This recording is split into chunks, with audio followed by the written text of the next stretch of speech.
Queridos amigos e amigas, meus espectadores, eu estou aqui na Galeria Cândido Mendes, da Faculdade Cândido Mendes, levando muita arte para vocês. E nesse colorido, nesse traço genial deste grande artista plástico José Veras, é a ironia de nós mesmos. Vale a pena conferir.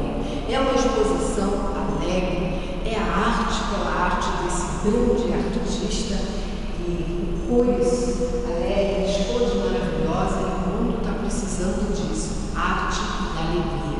E esse artista, em cada pincelada, ele retrata cada um de nós, a ironia de si mesmo nessa exposição tão, digamos assim, tão cheia de alegria, cheia de colorido. E a arte é isso, a arte é para trazer felicidade.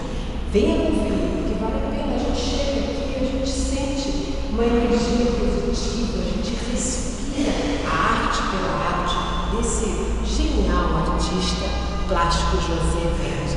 É um colorido sinuoso, é um colorido luminoso, é um colorido que nos enche os olhos de cores e felicidade. Na exposição de José Veras, eu vou mostrar para vocês quadro por quadro. Vale a pena, venham conferir, porque vocês vão